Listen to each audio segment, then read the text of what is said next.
Pues hola de nuevo a todos, gracias por asistir a esta segunda mesa del Foro de Asesores Financieros. Vamos a dejar un poquito de lado los temas tan técnicos que se han discutido en la primera mesa y vamos a hablar un poco de los mercados financieros, esos mercados que nos tienen a todos tan preocupados y las soluciones de inversión que se planteen desde la industria y cómo está afectando esta situación de volatilidad a los asesores financieros. Para ello tengo conmigo a Jaime García, responsable de la red de asesores financieros Zona Sur de Banco Mediolanum. Hola Jaime, ¿qué tal? Hola, ¿qué tal María? Placer. Y también a Gonzalo García Valero, responsable de asesoramiento y análisis de fondos de Caser Asesores Financieros. Hola Gonzalo. ¿Qué tal? Muchas gracias por invitarnos. Pues bien, vamos a entrar en materia que tenemos mucho de qué hablar. El mercado se dispone a cerrar uno de los peores años, ¿no? Desde 2018. ¿Qué análisis realizáis de la situación desde Caser Asesores Financieros? Bueno, pues lo que está claro es que estamos atravesando un año, pues como tú has dicho, malísimo, el peor desde el año 2008, que además sobre todo está afectando a los clientes conservadores. Los índices aggregate de renta fija están perdiendo en torno al 15-16% este año y prácticamente pues, no hay refugio, ¿no? Entonces, y más, con todo lo que hemos estado trabajando y todo lo que habéis estado trabajando vosotros también, en el sentido de tratar de que el ahorrador se convierta en inversor, ¿no? Y sobre todo ese ahorrador que es además conservador, porque al final el inversor de renta variable pues ha tenido muchas veces caídas como esta desde el 2008 y, chico, pues se supone que sabe un poco lo que hace, ¿no? Pero ese inversor conservador que le hemos dado las inversiones, que se convierte en inversor para tratar de mitigar la inflación, pues es quien lo está pasando peor en estos momentos. Pero, como siempre, pues al final del camino yo creo que se va viendo la luz de alguna forma y si nos abstraemos de todo el ruido que tenemos ahora mismo, pues oye, nosotros creemos que también hay un mundo lleno de oportunidades y que estableciendo de igual modo un horizonte temporal pues más con largo plazo, pues podemos encontrar oportunidades buenísimas que ahora los mercados pues no están valorando y construir una cartera sólida con un enfoque de largo plazo. Sin embargo, de otra forma, hasta que los bancos centrales y la inflación, digamos, esa rueda que no para, pues no se modere, no podremos, digamos, dar realmente el pistoletazo de salida para decir, venga ya, modo risk on. Entonces, ¿podemos decir que puede haber rally de fin de año este año o nos olvidamos ya por completo de este año y pensamos en el largo plazo, como estaba diciendo Gonzalo? Jaime. Bueno, María, esta es la pregunta clásica de todos los otoños, ¿no? ¿Habrá rally de aquí a final de año? Yo recuerdo hace unos años, Warren Buffett, en una de las juntas de accionistas de Berkshire, le comentaba, un periodista le preguntaba por qué va a ocurrir a lo largo del próximo año y Warren Buffett decía, mira, a mí el próximo año no tengo ni idea de lo que va a ocurrir, a mí háblame a 10 años vista, ¿no? Claro. Yo creo, no voy a ser yo el osado que diga qué va a ocurrir en los mercados en los 2 próximos meses y medio, pero yo creo que el papel que tenemos como asesores financieros, y aquí creo que hay buena parte de profesionales del sector, jugamos un papel crucial en este sentido. ¿Por qué? Porque nuestro trabajo no es intentar tener la bola de cristal, intentar adivinar qué es lo que va a ocurrir en el corto plazo, que muchas veces los ahorradores, los inversores no miran así, ¿vale? Lo piden así, sino que nosotros tenemos que mirar con una globalidad a largo plazo y con la diversificación siempre por bandera. Pero es cierto que casi todas las casas se trabajan con unas perspectivas de cara pues, al año que viene, el comienzo del año. Gonzalo, ¿cómo crees que puede ser ese inicio de año, el año que viene? Pues que yo creo que realmente quien te diga qué es lo que va a pasar el inicio del año que viene... ¿Se lo inventa? No es que se lo invente, oye, porque puede tener sus fundamentos. Yo, por ejemplo, ayer me reunía con la gestora Pictet y ellos, pues al parecer su estratega pues vaticina que de aquí a final de año incluso los mercados pueden corregir otro 10% y en cambio pues te reúnes con Fidelity y te dice que, oye, que China tiene un potencial ahora mismo fantástico y demás, ¿no? Con lo cual, hay una gran dicotomía en este sentido. Pero lo que sí que está claro es tratar de abstraernos un poco, pues eso, del ruido que hay actualmente. Lo que está claro es que, y esto sí que no sé si es para el año que viene o para dentro de un mes y medio, hasta que no veamos bajar o signos reales de bajada de la inflación que se está superando ayer, el lunes salía en Europa, en la zona euro, por encima del 10%, la subyacente continuamente también sorprendiendo al alza y, por tanto, es que los bancos centrales tienen que ir detrás con políticas muy agresivas porque tienen que mitigar la inflación. Hasta que no veamos, digamos, ese cambio de tono de los bancos centrales, no va a ser la oportunidad de verdad. Ahora bien, el momento del valle, el suelo, es súper difícil de predecir y es probable que en el momento en que cambien los bancos centrales el tono y su discurso, probablemente que muy rápidamente, en cuestión de una semana, todos los activos hayan dado la vuelta y veamos unas rentabilidades muy buenas, ¿vale? Los índices habrán corrido mucho. Como ese momento es muy difícil de predecir, pues en nuestra opinión, pensamos que se puede ir creando una cartera o adaptando una cartera desde ya, ¿vale? Donde sí que sabemos que hay valoraciones atractivas, donde hay compañías buenas cotizando con valoraciones inusuales para este tipo de compañías y pensando efectivamente, como decía Jaime muy bien, pensando en el largo plazo, pues sí que podemos hacer una cartera muy atractiva, ¿de acuerdo? Picoteando tanto en la renta fija como en la renta variable.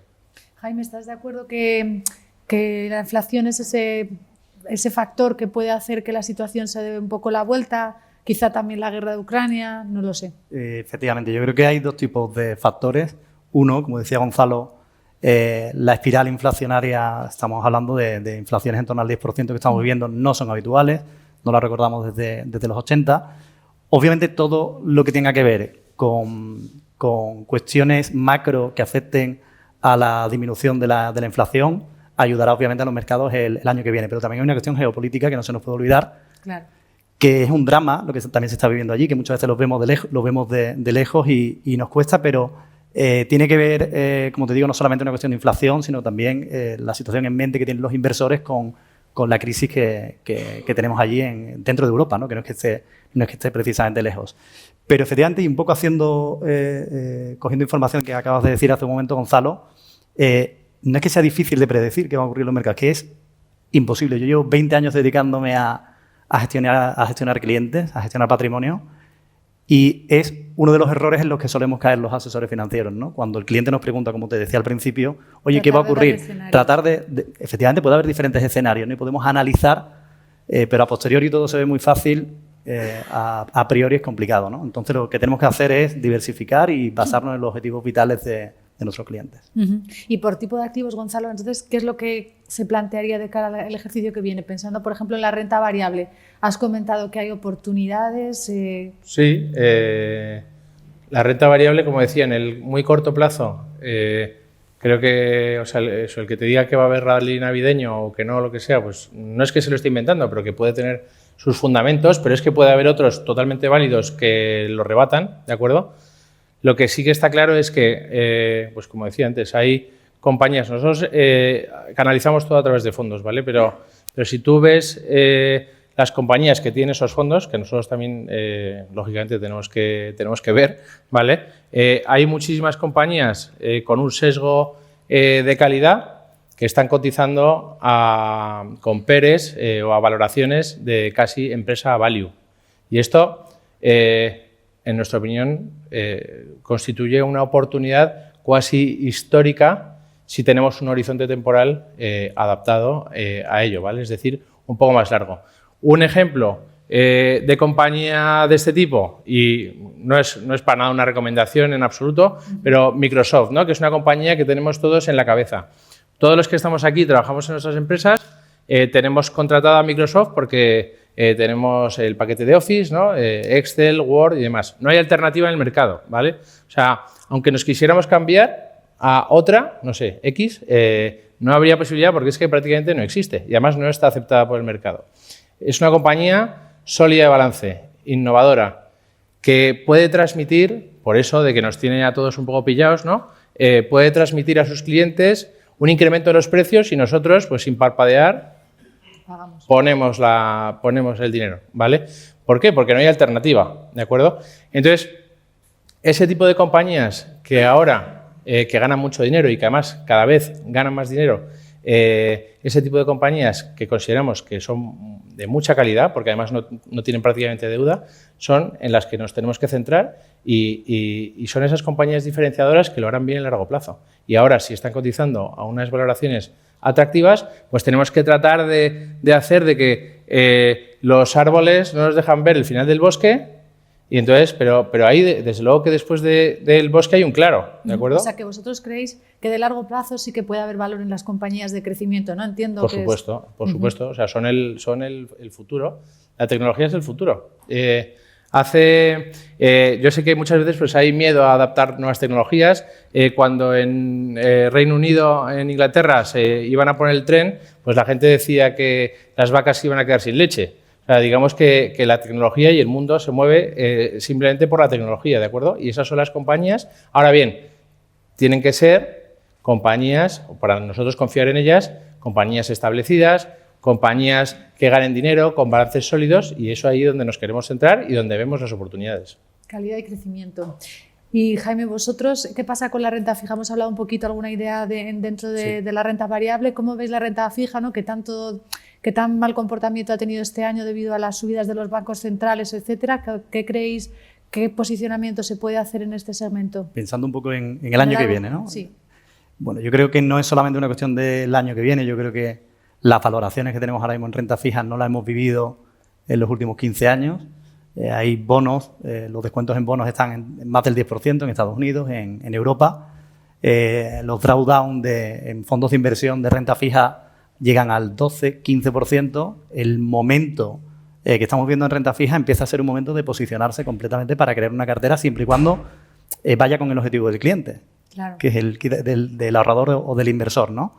Estamos hablando de tires que se han multiplicado por 2 y por 3 en 11-12 meses. Tasas de rentabilidad interna dentro de los fondos de inversión en renta fija. Entonces, para nosotros es una oportunidad siempre y cuando sea coherente con el objetivo del cliente y la planificación financiera en base a objetivos de vida, ¿no?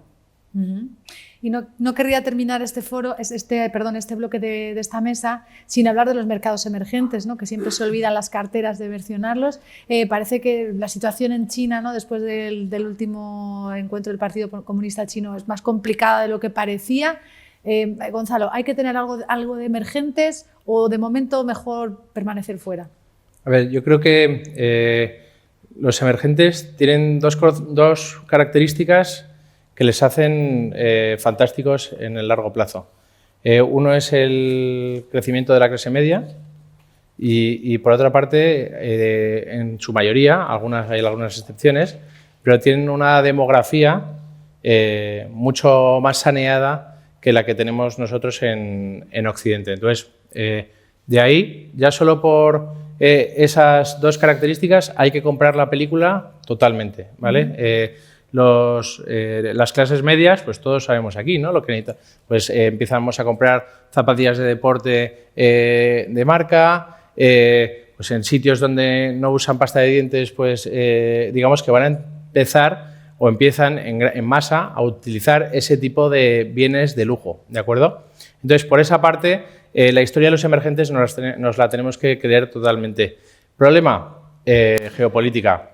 La mayoría de los emergentes son muy dependientes son chino dependientes, ¿de acuerdo? Y ahora la situación geopolítica y de relación exterior en China para con el mundo, pues no es la mejor, ¿de acuerdo? Hace poco, como bien mencionabas, terminó la semana pasada, sí. Fue el Congreso del Partido Comunista Chino, que parece que Xi Jinping, el presidente actual, se va a perpetrar en el poder, es el segundo presidente que más tiempo va a estar después de Mao Zedong, y eso no es bueno, ¿no? Porque al final, pues vienen los aires y menos en una dictadura como es China. Y luego, por otra parte, la política de cero COVID tampoco parece que la vayan a cambiar. Están confinando regiones donde hay fábricas que son muy útiles para Occidente, donde se fabrican, no sé, pues las baterías de los iPhone, semiconductores y demás, que está habiendo unos problemas de cadena de suministro tremendo por esto, ¿de acuerdo?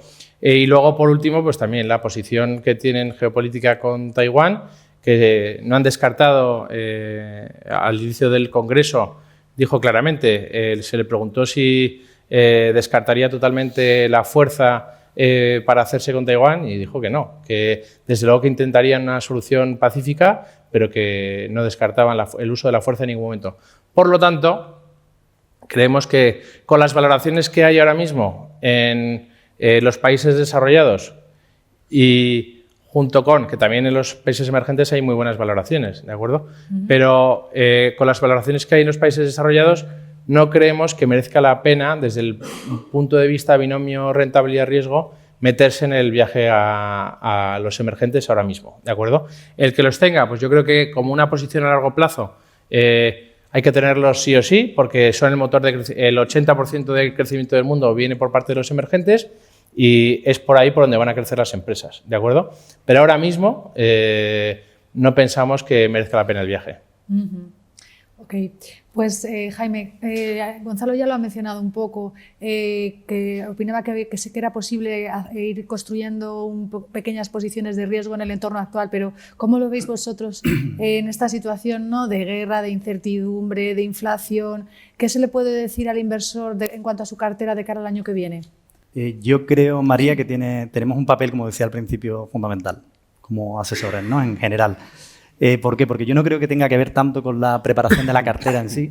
Yo creo que tiene que ver con la preparación del inversor. Tiene que ver con la preparación del inversor, de cómo me preparo a la hora de invertir a corto, a medio y a largo plazo. Yo creo que hay 4 o 5 factores que creo que son fundamentales. El primero es saber que somos gestores de emociones, y esto es una realidad. Somos gestores de emociones. Mirad, cuento algo personal, pero yo ayer estuve con un cliente mío de aquí de Madrid de toda la vida. Cené con él. Es un cliente que lleva siendo cliente mío desde hace 18 años. O sea, ha vivido conmigo el Lehman, la crisis subprime, ha vivido conmigo la crisis de deuda griega, año 2011, año 2012, ha vivido conmigo el coronavirus, ha vivido conmigo y está viviendo conmigo esta, ¿no? Y uno puede pensar que los ahorradores, que los inversores aprenden con el paso de los años, ¿no? Y ayer me reunía con este señor que me conoce de toda la vida y la realidad es que sigue teniendo miedo. Claro. Vuelve a tener miedo. Entonces, nuestro papel tiene que ser estar realmente al lado del cliente, pero no acompañarlo, sino acompañarlo de una forma completamente activa. O sea, que por nuestra parte no es simplemente estar a su lado, sino estar a su lado y actuar de una forma activa con sus carteras, ¿no? Y también hacerle aprovechar momentos como también los que estamos viviendo a su lado. También hay una cuestión que para mí es fundamental, que es preparar las carteras respecto al largo plazo. El inversor hoy, ya sea en renta fija a largo plazo, a medio o largo plazo o en renta variable, tiene que tener el objetivo de largo. El ahorrador se tiene que preparar bien para cuando vengan momentos de bajada en los mercados, cuando venga volatilidad. O sea que yo creo que tiene más que ver, más que con la preparación de la cartera en sí, tiene que ver con la preparación del inversor, del ahorrador. Y nuestro papel aquí, en este sentido, es absolutamente fundamental. Gonzalo, ¿coincides con Jaime que la preparación del inversor es una parte, ¿no?, fundamental de cara al año que viene por parte de los asesores? Sí, suscribo sus palabras 100%. Es trabajo nuestro. Al final tenemos que estar, lo han dicho en el panel anterior, somos el médico de cabecera de los clientes. Tenemos que estar cada vez que se ponen malitos, como es el caso actual, aunque yo creo que gracias a la cultura financiera que ha aumentado muchísimo en este país desde la crisis del 2008, ahí pues felicitar a todos los que sois asesores y también a la prensa, por supuesto, por todo el trabajo y esfuerzo que habéis realizado a la hora de culturizar a los clientes, pero sí, yo creo que hay que explicar y es responsabilidad nuestra, porque ellos no tienen la obligación de saberlo. Es nuestro deber explicar los riesgos que hay en el mercado. Yo sé que es muy difícil cuando vas a hacer a un cliente y no lo conoces mucho, te reúnes las primeras veces con él, pues advertirle de que con una cartera de renta fija podría llegar a perder un 10%, pero es que hay que decírselo, claro. ¿Vale? Entonces, yo creo que gran parte, digamos, que está en nuestra responsabilidad. Yo creo, si me permite, que tiene que ver, o sea, suscribo completamente lo que acaba de decir de la responsabilidad. Antes Fernando, en su intervención, hablaba de la importancia de las instituciones públicas que tienen a la hora de la cultura financiera, pero las instituciones privadas también la tenemos, ¿eh? Absolutamente. Esa responsabilidad también es parte nuestra, ¿no? Y yo creo que jugamos un papel clave justamente en eso. Jaime, pero además de preparar al inversor, ¿no?, para que se enfrente a la volatilidad, ¿qué tipo de productos creéis que pueden funcionar mejor este año, pensando en un inversor más conservador? Bueno, yo creo que el producto debe ser lo último. Empiezo por el principio. Yo creo que la clave, nosotros desde hace más de 30 años tenemos una fórmula que nuestro fundador, Ennio Doris, trabajaba ya desde los años 80, que eran las 5 Ds. Y para nosotros es un mantra, completamente delante de los clientes, que son 5 formas de diversificar el patrimonio. Y van en el orden que voy a explicar ahora. La primera es en base a los objetivos temporales. O sea, hay que anclar las inversiones a objetivos reales. Yo tengo clientes que tienen el objetivo de ahorrar con el objetivo de comprarse una casa dentro de 5 años, o de quitarse hipoteca dentro de 10, o para la educación de sus hijos dentro de 12, o para cuando dejen de trabajar tener un patrimonio, y anclar los objetivos, las inversiones, a objetivos reales, y que el cliente le ponga nombre, no un nombre del fondo de inversión, sino el objetivo es los ahorros para mis hijos, para los estudios de mis hijos desde el día de mañana. Esto es lo primero. O sea, o para un colchón de seguridad a corto plazo, no todos tienen que ser, obviamente, objetivos a largo, ¿no? Es importante el corto, el medio y el largo plazo, por lo cual, lo primero es una diversificación temporal. Segundo, una diversificación por tipología de títulos, que depende del objetivo del cliente y el perfil y la aversión al riesgo que tenga, diversificar entre renta fija y renta variable por tipología de títulos, ¿no?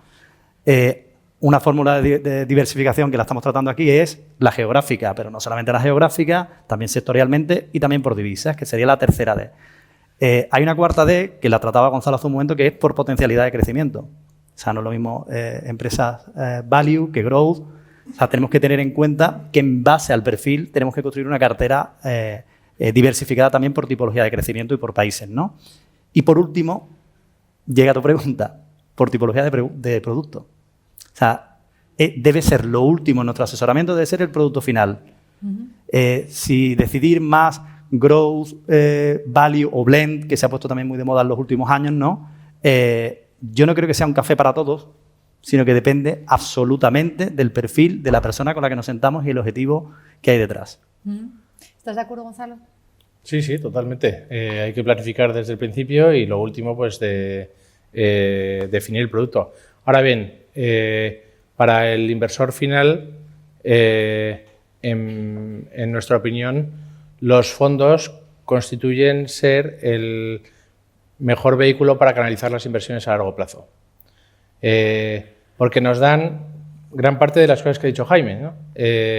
Nos dan flexibilidad, nos dan diversificación, son fiscalmente eficientes, no requieren un mínimo de inversión elevado y luego, por otra parte, podemos invertir allá donde queramos del mundo, que de forma autónoma, a través de instrumentos individuales, sería totalmente imposible. Entonces, yo sé y seguro que dentro de poco ya están empezando a bombardear algunos bancos con depósitos maravillosos y, en mi opinión, eso es entregar la cuchara ahora mismo. Yo creo que nuestro trabajo es irse a un depósito ahora, es tirar la toalla. Nuestro trabajo es, que tenía que haber sido previamente, ¿de acuerdo? Pero es decirle al cliente, oye, si tú te vas con una pérdida ahora mismo de un 7% de una cartera conservadora a un depósito que te va a dar el 2% en 18 meses, no vas a poder recuperarlo nunca, ¿de acuerdo? Claro. Entonces, es nuestra labor previa de haberle explicado los riesgos y post también de explicarle las oportunidades y de los riesgos que tiene el irse, ¿de acuerdo? El coste de oportunidad que tiene el hecho de irse, ¿no? ¿De acuerdo? Entonces, yo creo que eso es importantísimo. Gonzalo, ¿está cambiando esta crisis el comportamiento de los ahorradores? Lo habéis comentado antes, ¿no? Lo has comentado tú, que se nota que desde 2008 no ha habido un avance muy grande. Y en esta crisis en concreto, nos comentaba Jaime que un inversor no tenía el mismo miedo que las crisis anteriores. ¿Vosotros notáis más paciencia o más tranquilidad o no? Sí, totalmente.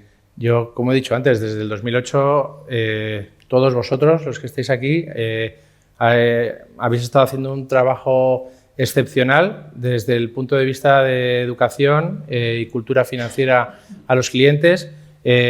Yo particularmente he participado en muchas charlas en colegios a los niños con chorradas, ¿no? De ayudarte a ahorrar, de si te compras un móvil que vale 700 euros, pues luego no sé cuántos. ¿De acuerdo? Yo creo que eso es fundamental y ojalá desde el sistema público estatal se pusiera también el mismo ahínco con la gente joven. Y yo creo que efectivamente ha cambiado muchísimo. En 2008 era pánico absoluto.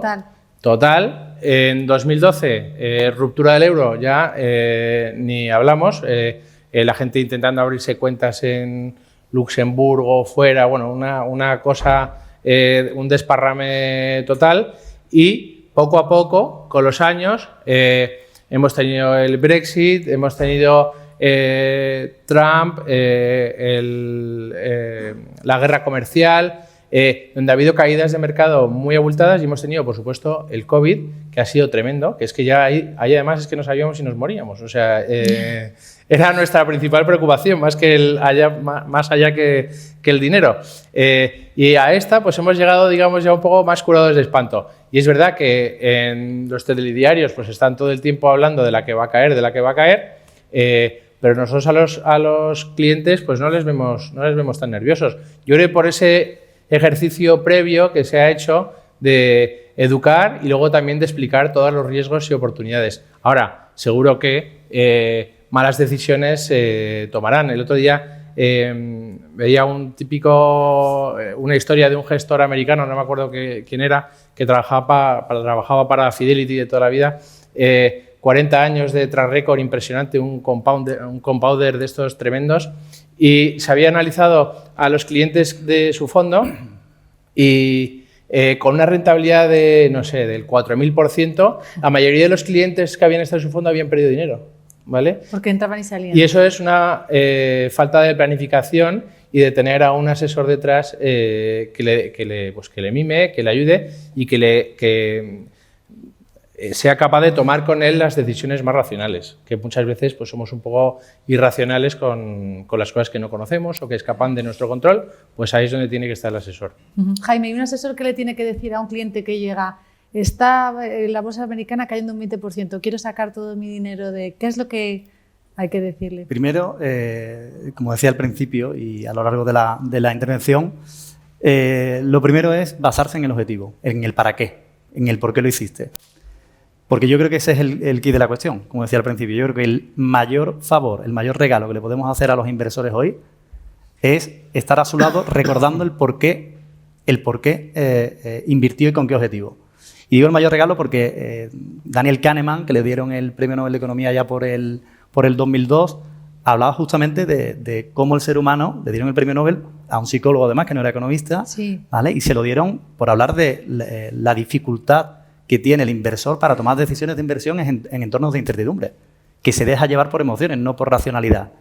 Entonces, nuestro papel debe ser un papel muy racional, siempre, obviamente, prestando atención a las emociones del cliente, pero tenemos que tender a los números, tenemos que tender a tirar de las razones de por qué y con qué objetivo temporal invertimos el dinero.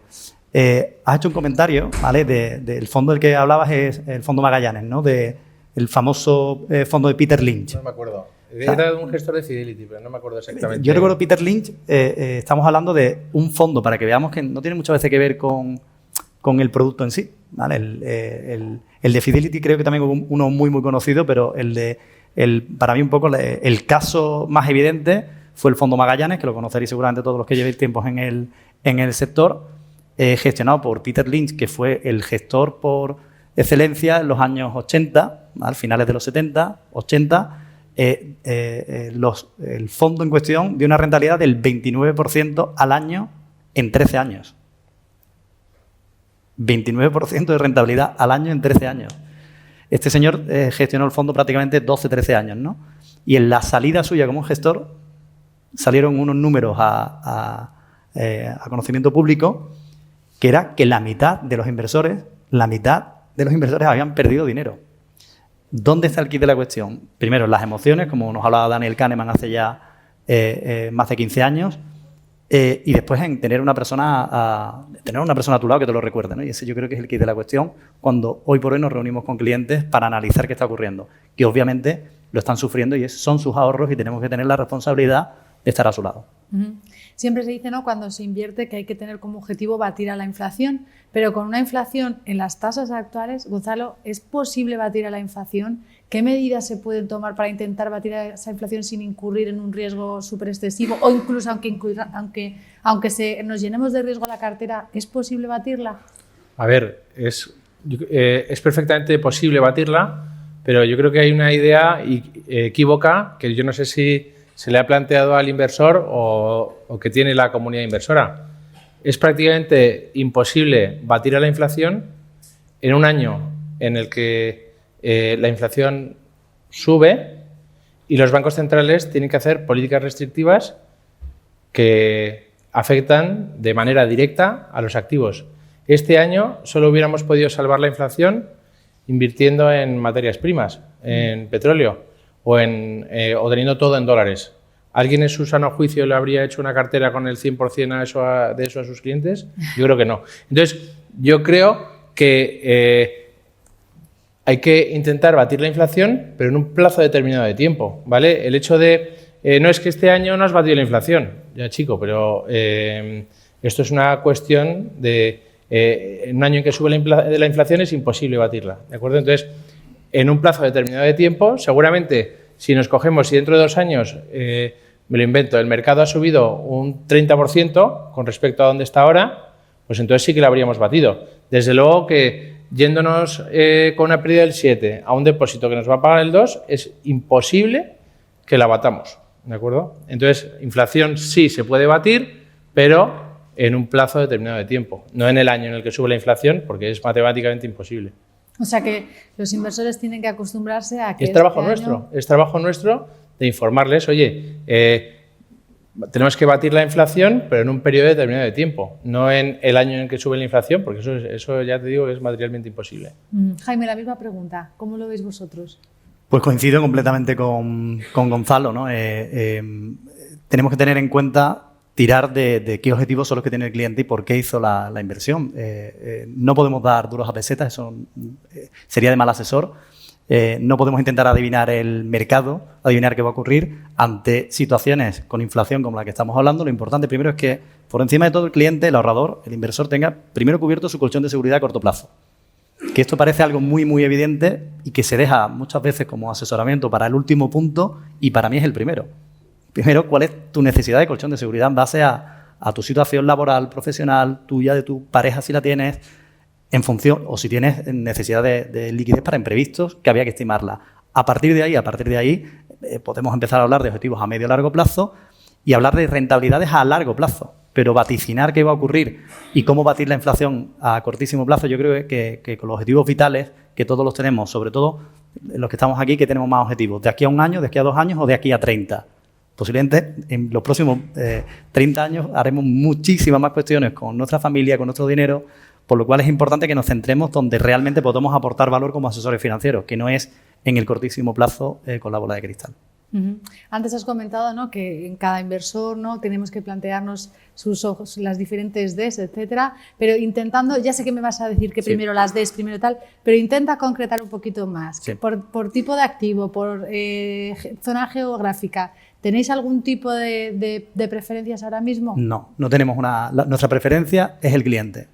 Y es importante esto para nosotros, María. O sea, nosotros no tenemos una preferencia de un café para todos, para el cual tenemos una cartera que tiene lógica en función de las edades. Es que yo tengo clientes que con 30 años tienen una aversión al riesgo que no tiene nada que ver con una persona que tenga 60, que puede ser que un perfil con 30 años, un perfil joven, aunque uno dice, mira, tiene perfil y vida por delante para invertir en renta variable, su perfil de riesgo y su nivel de sueño, que sabemos a qué nos referimos cuando alguien tiene dinero invertido, no se lo permite. Por lo cual, para mí creo que sería un error establecer una cartera modelo o un consejo medio. Obviamente, claro que si el cliente, el inversor, tiene objetivos a largo plazo,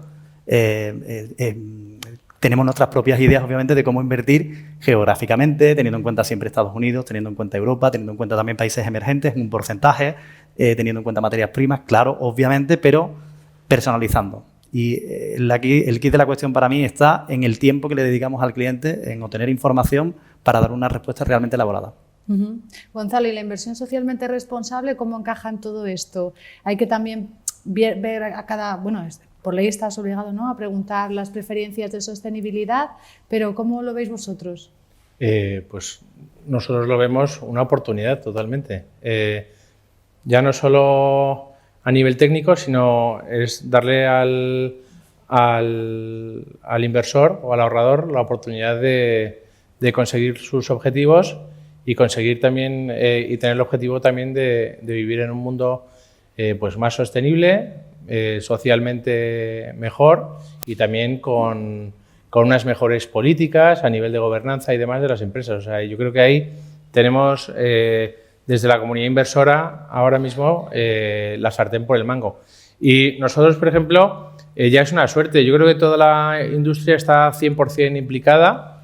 En la focus list de fondos que nosotros tenemos, que son unos 200 fondos, ya el 80% de los fondos son artículos 8 y artículo 9, es decir, que tienen en cuenta criterios de sostenibilidad o buscan un impacto. El 80% de los fondos tienen artículo 8 o artículo 9, fondos que utilizan criterios de sostenibilidad a la hora de crear sus carteras, o bien tienen un objetivo real de impacto, ¿vale? En el caso o generar un impacto en el caso de los artículos 9. Entonces, yo creo que esto, pues por supuesto, pues ha venido para quedarse. En ningún caso detrae rentabilidad al inversor. Hay millones de estudios. De hecho, incluso, bueno, en el equipo hicimos, que podría haber traído, uno hace no mucho, que en varios años y en diversos plazos además se tiene menor riesgo. En general las compañías con más enfoque ESG tienen una menor volatilidad. Y luego, por otra parte, como digo, la comunidad financiera se está volcando en el sentido de empresas, si quieres financiar un proyecto sostenible, pues te van a dar un mejor tipo de financiación en el banco que a alguien que quiere abrir un pozo petrolífero, ¿de acuerdo? Entonces, en mi opinión, ya vamos a vivir para siempre con esto. Es verdad que, claro, este año no ha ayudado en el sentido de que muchas estrategias de impacto o ESG o transición energética que han invertido pues, en compañías de toda la creación de valor de energía sostenible, pues han sufrido, ¿de acuerdo? Pero eso no es ESG, ¿de acuerdo? ESG es el enfoque de cómo realizamos las inversiones. Y además que en un caso como la ESG, desde luego que hay que mirar también a largo plazo, como estabais mencionando.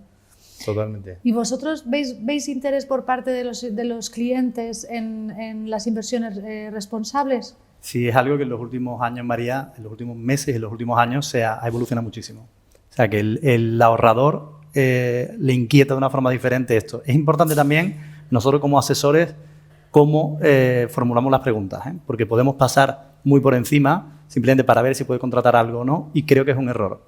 Creo que es bueno dedicarle el tiempo adecuado al cliente y entrar en el test, que son preguntas muy básicas, pero entrar realmente en si el ahorrador, el inversor, tiene un objetivo relacionado con todo este tema o no. No pasar preguntas por alto para poder contratar un producto u otro.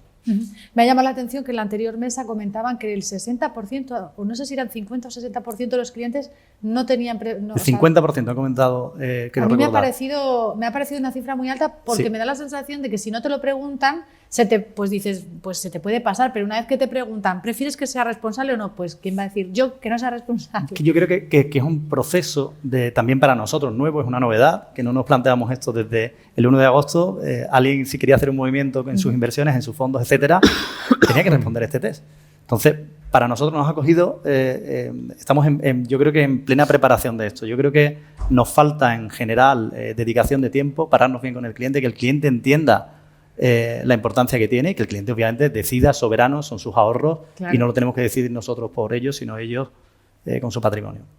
¿Y vosotros, 50%, os parece mucho? Es verdad que hay poco tiempo desde agosto hasta aquí para verse, para a lo mejor poder tener una cifra así, y también es verdad que este año las petroleras lo han hecho muy bien y muchos fondos sostenibles, ¿no? Sacan a las petroleras de... Entonces, a lo mejor quizá por eso también habrá más gente que diga, no, a mí ponme petroleras. Nosotros lo que hemos visto, o sea, no tengo datos exactos, pero yo creo que sí que más del 50% ha seleccionado que quiere incluir algún criterio de sostenibilidad en la cartera. Yo creo que puede estar en torno al 65%. Pero también hay un punto. Y es si tenemos en cuenta la edad. Si nos vamos a inversores más jóvenes que han crecido, digamos, con toda la sostenibilidad por bandera que se lleva diciendo desde hace muchos años, pues sí que vemos que los clientes más jóvenes, en su mayoría, seleccionan la opción de ser más sostenibles. Y los clientes de mayor edad, pues ahí ya hay de todo, ¿de acuerdo? La mayoría seleccionan que sí, pero en general, como que deciden algunos tener menos en cuenta los criterios de sostenibilidad a la hora de seleccionar su cartera. Nosotros estaremos también en torno a un 70%. ¿Un 70%? Un 70% en los primeros meses, obviamente, ¿no? Que queda mucho trabajo por hacer. Pero estamos en el entorno del 70%, bastante parecido al dato que acabas de dar. Es que tengo la sensación de que a lo mejor desde la industria, ¿no?, se ha avanzado más en estar al día, quizá que desde los clientes que todavía están un poco, ¿no?, haciéndose a la idea. Es probable. Yo creo que tiene mucho que ver con lo que comentaba María de el tiempo que le dedicamos al cliente. En todo. Si tú le dedicas el tiempo adecuado a ver este tema de ESG un poco más en profundidad y no pasarlo por encima porque tenga que hacer una firma, la respuesta seguramente será más positiva de la que está siendo de media. Pues muchísimas gracias por haberme acompañado este rato, Jaime, Gonzalo. Gracias por haber asistido a esta mesa de asesores financieros. Gracias a ti. Un placer. Placer de verdad. Muy bien. Pues muchísimas gracias por haber asistido a este foro y les emplazo al próximo evento de la revista Inversión. Muchas gracias. Gracias. Gracias. Encantado por este rato contigo.